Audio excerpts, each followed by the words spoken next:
আজব এক পাঠা ছাগল। আসলে সে বলে মদও খায় নাকি, আমরা আজকে একটু দেখানোর চেষ্টা করতেছি। তো বাচ্চা আসলে মদ খায়, সিগারেট খায়, গাঁজা খায়, তো এগুলা খাওয়া শিখলো, হ্যাঁ চাও খায়, চেষ্টা করতেছি। তো প্রিয় দিন কতটুকু করে মদ খাওয়া। পৃথিবীর সকল বিনোদনের যেখানে শেষ, বাঙালিদের বিনোদন সেখান থেকেই শুরু। পুরো পৃথিবীতে বিনোদনের যেখানে ঘাটতি পড়ে দেব, ওখান থেকে বাঙালিরা মনে করছে তাদের বিনোদন শুরু করব।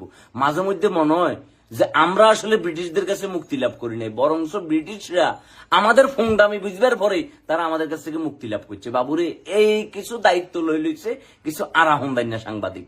তাদের কাছে যদি সুযোগ থাকতো, তারা রোজ হাসরের ময়দানে যায়, মাইক একটা যায়, ইন্টারভিউ লিখতে যায়, আপনার অনুভূতি কি, আপনি এখন কেমন ফিল করতেছেন, আচ্ছা আপনার কাছে কি মনে হইতেছে যে আপনি কি জাহান নামে যাবেন নাকি জান্নাতে যাবেন, এবং জাহান নামে যদি যান আপনি কত নম্বর স্তরে আপনার অবস্থান হইতে পারে বলে আমাদেরকে একটু জানাবেন আপনাদের অনুভূতিটা। একটা ইন্টারভিউ দেখতেছিলাম, একটা ছাগলের ইন্টারভিউ।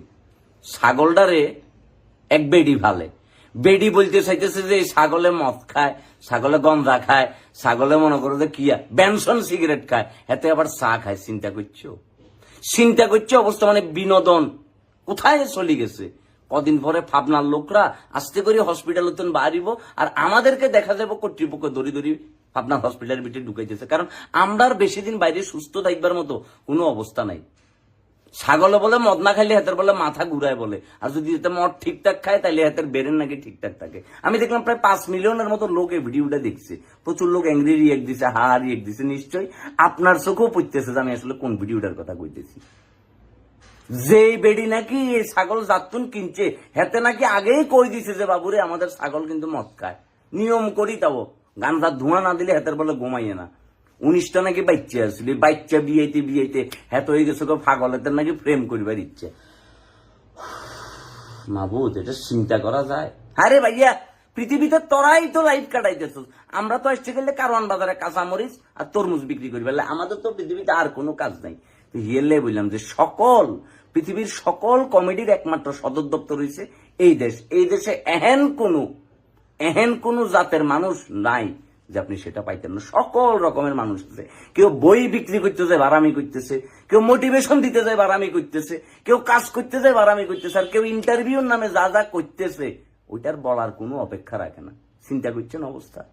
যে জিনিসটার লাই সরকার বলেন রাষ্ট্র বলেন এত যুদ্ধ করে যাইতেছে কিভাবে মাদককে নির্মূল করব, আর হেভিডি ছাগল হিয়ানে নিয়মিত সাপ্লাই বলে সবুজ পাতার সাপ্লাই আর লাল পানি আনন্দ পানির সাপ্লাই না দিলে বলে ওই ছাগলের জীবনে আনন্দ আসে না। ছাগল নাকি তখন ডিপ্রেশনে পড়ে যায়, ছাগলের নাকি ডায়রিয়া হয়, রানীক্ষেত মুরগিওয়ালার মতো ছাগলের নাকি মাথা মোথা ঘুরায়, হাতে নাকি মানুষের গুতা দেয়।